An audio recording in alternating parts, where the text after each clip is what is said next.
শুভেচ্ছা। বাঙালিয়ানার সায়ানহের সংবাদে স্বাগত। শুরুতেই শুনে নিচ্ছি সংবাদ শিরোনাম। বাংলাদেশে মহামারী আকারে ছড়িয়ে পড়েছে ইয়াবা আসক্তি, মৃত্যুদণ্ডের বিধানও কাজে আসছে না। ছোট খাবার দোকান, টি স্টলকেও নিয়ন্ত্রণে আনতে চায় সরকার। বিশেষজ্ঞরা বলছেন খাদ্যমান নিয়ন্ত্রণ অত্যন্ত কঠিন। তারল্য সংকট নয়, এবার অতিরিক্ত নগদ অর্থের চাপে ব্যাংক। আমানত সংগ্রহ বন্ধ আর সুদের হার কমার শঙ্কা। এবার অন্যান্য সংবাদের সঙ্গে বিস্তারিত। বাংলাদেশে দিন দিন ভয়াবহ রূপ নিচ্ছে ইয়াবার বিস্তার। মিয়ানমার থেকে আসা মেথামফেটামিন ও ক্যাফেইনের এই প্রাণঘাতী মিশ্রণ ধ্বংস করছে অগণিত জীবন। সরকারি তথ্য অনুযায়ী দেশের মোট জনসংখ্যার প্রায় ৫% এখন মাদকে আসক্ত, যার বড় অংশই গ্রহণ করছে ইয়াবা। দ্য আইরিশ টাইমসে this thing makes people animal শিরোনামে একটি প্রতিবেদনে এমন কথা বলা হয়েছে। থাই ভাষায় ইয়াবা শব্দের অর্থ পাগল করা ওষুধ। ধারণা করা হয় বাংলাদেশের লাখ লাখ মানুষ এই মাদকে আসক্ত এবং এই সংখ্যা দিন দিন বেড়েই চলেছে। স্থানীয় সংবাদ মাধ্যমের তথ্য অনুযায়ী গত জুনে বাংলাদেশের স্বরাষ্ট্রমন্ত্রী সালাউদ্দিন আহমদ জানান, দেশের 17.5 কোটি মানুষের প্রায় 5% মাদকে আসক্ত। আর নতুন সিনথেটিক বা আধা সিনথেটিক মাদকের বিস্তার এই সমস্যাকে আরও তীব্র করছে। চলতি মাসে বাংলাদেশের সংসদে মাদক সংক্রান্ত কিছু অপরাধের জন্য মৃত্যুদণ্ডের বিধান রেখে একটি বিল অনুমোদন করা হয়েছে। জাতীয় মানসিক স্বাস্থ্য ইনস্টিটিউটের রেজিস্ট্রার মোহাম্মদ আরিফুজ্জামান বলেন, আমরা যদি মাদকের ব্যবহার কমাতে চাই তাহলে আমাদের মানসিক স্বাস্থ্য সেবার উন্নতি করতে হবে। ঢাকা নিরাময় পুনর্বাসন কেন্দ্রেও কাজ করেন আরিফুজ্জামান। ওই কেন্দ্রের অভ্যর্থনা কক্ষের পেছনের দেয়ালে লেখা আছে, যেখানে নিরাময় শুরু সেখান থেকেই জীবন। চিকিৎসক আরিফুজ্জামান বলেন, সারা দেশে মাত্র 350 জনের মতো মনোরোগ বিশেষজ্ঞ আছেন।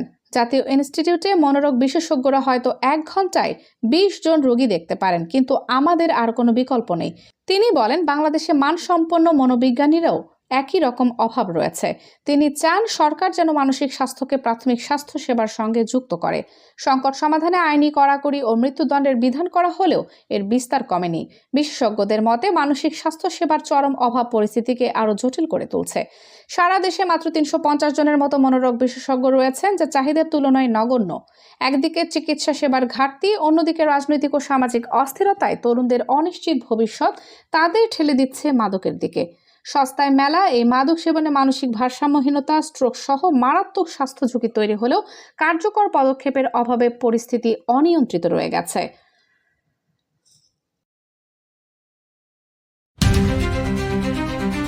বাংলাদেশের রাজধানী ঢাকা সহ সারা দেশের রাস্তায় অলিতে গলিতে গড়ে ওঠা খাবারের দোকানগুলোকেও তাদের ব্যবসার জন্য রেজিস্ট্রেশন নিতে হবে।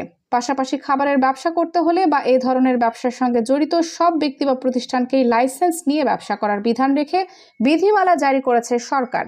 এই বিধিমালা অনুযায়ী দেশের বিভিন্ন জায়গায় সড়ক বা ফুটপাতের উপর গড়ে ওঠা খাবারের দোকান, ছোট আকারের রেস্টুরেন্ট থেকে শুরু করে খাদ্য আমদানিকারক ও প্রক্রিয়াজাতকারী প্রতিষ্ঠানকে ব্যবসার জন্য নিরাপদ খাদ্য কর্তৃপক্ষ থেকে নিবন্ধন ও লাইসেন্স নিতে হবে। বাংলাদেশের রাস্তাঘাটে হাজার হাজার অস্থায়ী বা ভ্রাম্যমাণ খাবারের দোকান আছে। এ ধরনের বহু দোকান ফুটপাতেই চুলা বসিয়ে রান্না করে খাবার বিক্রি করে। তবে চায়ের দোকান থেকে শুরু করে ভ্রাম্যমাণ ভ্যানে ফাস্ট ফুডের কত দোকান আছে তার কোনো সঠিক পরিসংখ্যান পাওয়া যায় না। বিশেষজ্ঞরা বলছেন, এসব অনিয়মিত দোকান রেজিস্ট্রেশনের আওতায় আনা বেশ কঠিন।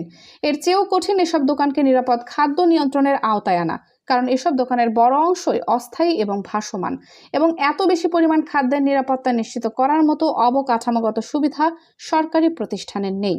নিরাপদ খাদ্য কর্তৃপক্ষের চেয়ারম্যান মোহাম্মদ শফিকুল ইসলাম অবশ্য বলছেন, বিধিমালাটি হওয়ার কারণে এখন এসব দোকান নিবন্ধনের আওতায় আসবে এবং তাদের খাবারের মান যাচাই করার সুযোগ তৈরি হবে। তবে বাংলাদেশ রেস্তোরাঁ মালিক সমিতির সাধারণ সম্পাদক ইমরান হাসান বলছেন, বিধিমালাটি একতরফাভাবে করা হয়েছে এবং এতে শুধু লাইসেন্স বাণিজ্য বাড়বে। বাংলাদেশ খাদ্য নিরাপত্তা কর্তৃপক্ষের একটি গবেষণায় দেখা গেছে, ঢাকায় বিক্রি হওয়া জনপ্রিয় বিভিন্ন স্ট্রিট ফুডে উদ্বেগজনক মাত্রায় ক্ষতিকর ব্যাকটেরিয়ার উপস্থিতি রয়েছে।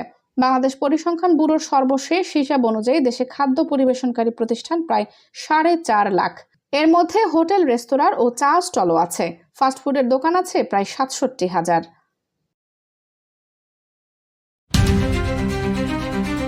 বেসরকারি খাতে ঋণের চাহিদা কমে যাওয়ায় ব্যাংকিং খাতে অতিরিক্ত তারল্য রেকর্ড পরিমাণে বেড়েছে।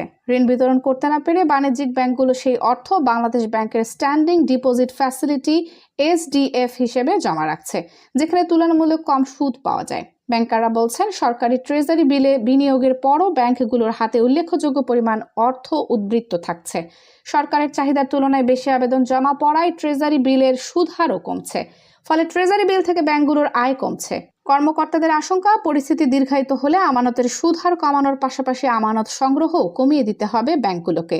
বাণিজ্যিক ব্যাংকগুলো তাদের অতিরিক্ত তারল্য বাংলাদেশ ব্যাংকের SDF হিসেবে জমা রাখতে পারে। এর বিপরীতে তারা বর্তমানে 7.5% হারে সুদ পাচ্ছে, যা কল মানির চেয়ে অনেক কম। বাংলাদেশ ব্যাংকের তথ্য অনুযায়ী গত 29 এপ্রিল 91 দিনের ট্রেজারি বিলের সুদ হার ছিল 10.17%, 182 দিনের বিলের সুদ হার 10.49% এবং 364 দিনের বিলের সুদের হার 10.64%। সবশেষ 27 জুলাই অনুষ্ঠিত নিলামে 91 দিনের ট্রেজারি বিলের সুদ হার নেমে আসে 9.79%, যা কেন্দ্রীয় ব্যাংকের 10% নীতি সুদের নিচে। একই সময়ে 182 দিনের ট্রেজারি বিলের সুদ হার কমে দাঁড়ায় 9.99% এবং 364 দিনে বিলের সুদ হার হয় 10.9%। অথচ এক বছর আগে 2025 সালের জুনে 364 দিনের ট্রেজারি বিলের সুদ হার 12.01% ছিল। বাংলাদেশ ব্যাংকের তথ্য অনুযায়ী গত জুনে বাণিজ্যিক ব্যাংকগুলো SDF হিসেবে প্রায় 1.5 লাখ কোটি টাকা জমা রেখেছে, যা এ যাবৎকালের রেকর্ড। বাংলাদেশ ব্যাংকের তথ্য অনুযায়ী গত মে মাস শেষে বেসরকারি খাতে ঋণের প্রবৃদ্ধি কমে দাঁড়িয়েছে 4.98%। অন্যদিকে আমানতের প্রবৃদ্ধি এক বছর আগের 7.73% থেকে বেড়ে 11.41% হয়েছে। বাংলাদেশ ইনস্টিটিউট অব ব্যাংক ম্যানেজমেন্টের মহাপরিচালক ইজাজুল ইসলাম বলেন, ঋণের চাহিদা দুর্বল থাকায় ব্যাংকিং খাতে অতিরিক্ত তারল্য জমছে। এখন আমদানি বাড়লে ঋণের চাহিদাও বাড়বে। ইতোমধ্যে তার কিছু ইঙ্গিত পাওয়া যাচ্ছে। তিনি বলেন, এটা সাময়িক সমস্যা। এখন তো বর্ষার সময়, ঋণ কমই যাবে। বছরের শেষ প্রান্তিক থেকে বেসরকারি খাতে ঋণের চাহিদা বাড়বে, তখন এই সমস্যাও কেটে যাবে। সুন্দরবনে প্রায় মৃত্যুর মতোই নিঃশব্দে রাজসিক এক প্রাণী হেঁটে বেড়াচ্ছে। প্রকৃতি তাকে এমনভাবে তৈরি করেছে যেন তাকে দেখা যায় না সহজে। পায়ের নিচের মাংসপেশি এতটাই নরম যে মাটিতে তার পায়ের দাগও পড়ে না। টিকে থাকার জন্য এই প্রাণীর এটি খুব গুরুত্বপূর্ণ স্কিল। কিন্তু সুন্দরবনে নরম কাদায় প্রাণীটির পায়ের ছাপ গভীরভাবে বসে যাচ্ছে। কাদা পানি আর নদী খাড়ির জন্য এই প্রাণীটিকে প্রতিনিয়ত নিজেকে বদলে নিতে হচ্ছে, কারণ প্রাণীটির শরীর ম্যানগ্রোভের জন্য তৈরি নয়। তবুও সে আছে সুন্দরবনে, কারণ তার জন্য সত্যিকারের উপযোগী বনভূমি আজ ধ্বংসের দ্বার প্রান্তে। গল্পটা প্রকৃতির হাতে বন্দি এক প্রাণীর। গল্পটা সুন্দরবনের রয়্যাল বেঙ্গল টাইগারের। আগে সারা দেশেই বাঘ পাওয়া যেত। উত্তরবঙ্গের শালবনে, লোয়ার গারো হিলসে, মধুপুর গড়ে, পার্বত্য চট্টগ্রামে আর ভাওয়ালগড়ে। ঢাকার মিরপুর, উত্তরার মতো অঞ্চলে যেভাবে সুউচ্চ ভবন আকাশ দেখতে দেয় না, 1 শতাব্দীরও কম সময় আগে সেসব এলাকায় চড়ে বেড়াতো হলুদ কালো ডোরাকাটা বেঙ্গল টাইগার। ব্রিটিশ আমলের অতিরিক্ত শিকার আর বনভূমি উজাড় তাদের সুন্দরবনে কোণঠাসা করে ফেলে। ঢাকার আশেপাশের এলাকার সর্বশেষ বাঘ শিকার হয়েছে 60-এর দশকে জয়দেবপুরের কাছাকাছি। এদিকে সুন্দরবনে থাকা বাঘের শরীরে 4 ধরনের পরজীবীর সংক্রমণ ছড়িয়েছে। একই সঙ্গে বাঘ যেসব প্রাণী শিকার করে, যেমন হরিণ, বন্য শূকর, বানরের শরীরেও পরজীবীর সংক্রমণ পাওয়া গেছে। আশঙ্কা করা হচ্ছে এই সংক্রমণ বাঘকে দুর্বল করে শিকার সক্ষমতা কমিয়ে দিতে পারে। এতে কমতে পারে বাঘের ক্ষিপ্রতা। এ তথ্য উঠে এসেছে সাম্প্রতিক এক গবেষণায়। সুন্দরবনে বাঘের পরজীবী সংক্রমণ, অন্যান্য সংক্রামক রোগ, সংশ্লিষ্ট রোগ জীবাণু ও এসব সংক্রমণের বিস্তার নিয়ে গবেষণাটি করা হয়েছে। এতে দেখা গেছে সুন্দরবনের বাঘের শরীরে গোলকৃমি, ফিতাকৃমি, পাতাকৃমি ও এককোষী পরজীবীর সংক্রমণ ঘটছে। এর মধ্যে ফিতাকৃমির সংক্রমণ সবচেয়ে বেশি। ফিতাকৃমি পাওয়া গেছে 68.5%। এরপর 53% গোলকৃমির সংক্রমণ। আবার আন্তর্জাতিক বন্যপ্রাণী পাচারকারী চক্রের কাছেও অন্যতম কেন্দ্র হয়ে উঠেছে বাংলাদেশ। এসব কারণে কমছে বাঘের সংখ্যা। অঙ্গ প্রত্যঙ্গ পাচার রোধকেই বাঘ সংরক্ষণের মূল চ্যালেঞ্জ বলে মনে করেন সংশ্লিষ্টরা। বন্যপ্রাণী বিশেষজ্ঞরা বলছেন, বাংলাদেশ থেকে পাচার হওয়া বন্যপ্রাণীদের একটি বড় অংশের উৎস সুন্দরবন ও এর পার্শ্ববর্তী এলাকা। পাচার হওয়া বন্যপ্রাণীদের তালিকায় রয়েছে বাঘ, কুমির, হরিণ, সাপ, তক্ষক, কচ্ছপ ও হাঙর। চীন ও পূর্ব এশিয়ার দেশগুলোতে বাঘের অঙ্গ প্রত্যঙ্গের চাহিদা থাকায় সুন্দরবনের দিকে নজর রয়েছে পাচারকারী চক্রের। 1960 সাল থেকে এ পর্যন্ত সুন্দরবনে অবৈধভাবে প্রায় 200টি বাঘ হত্যার খবর পত্রপত্রিকায় প্রকাশিত হয়েছে, কিন্তু প্রকৃত সংখ্যা এর চেয়ে বেশি বলে সংশ্লিষ্টদের অভিমত। এ সময় অঙ্গ প্রত্যঙ্গ সহ শতাধিক বাঘের চামড়া আইন শৃঙ্খলা রক্ষাকারী বাহিনী জব্দ করলেও এর নেপথ্যের চক্র ধরা পড়েনি। বন বিভাগের কাছেও এর কোনো সঠিক পরিসংখ্যান নেই।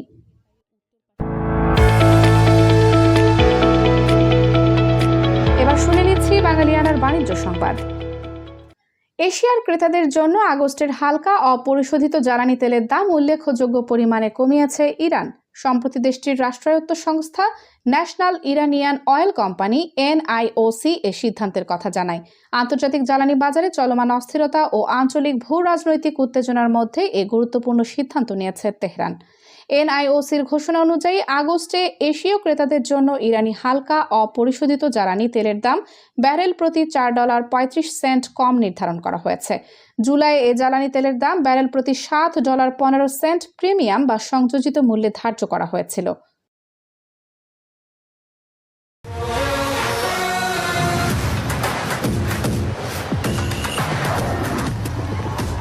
এবার শুনে নিচ্ছি বাঙালিয়ানার ক্রীড়া সংবাদ। বিশ্বকাপ, ক্লাব বিশ্বকাপ সহ নিজেদের প্রধান ফুটবল আসরগুলো পরিচালনা করতে নতুন একটি কোম্পানির কাছে বড় আকারের সংখ্যালঘু শেয়ার বিক্রির পরিকল্পনা করেছে ফিফা। মূলত 211টি সদস্য সংস্থাকে দেয়া উন্নয়ন তহবিলের পরিমাণ 3 গুণ করার বড় উদ্যোগের অংশ হিসেবে এই পদক্ষেপ নেওয়া হচ্ছে। প্রস্তাবিত পরিকল্পনা অনুযায়ী ফিফা ফরওয়ার্ড এন্টারপ্রাইজ AFE নামে নতুন এক প্রতিষ্ঠান সব ধরনের বাণিজ্যিক কার্যক্রম পরিচালনা করবে। তবে ফুটবলের নিয়ন্ত্রক সংস্থা হিসেবে বহাল থাকবে ফিফাই এবং FFE এর সংখ্যাগরিষ্ঠ শেয়ার বা মালিকানাও তাদের হাতেই থাকবে। তবে এ প্রস্তাবের বাস্তবায়ন নির্ভর করছে ফিফার 37 সদস্যের কাউন্সিল ও বেশিরভাগ জাতীয় অ্যাসোসিয়েশনের অনুমোদনের ওপর। বাঙালিয়ানার সায়ানহের সংবাদ শেষ হলো। ধন্যবাদ।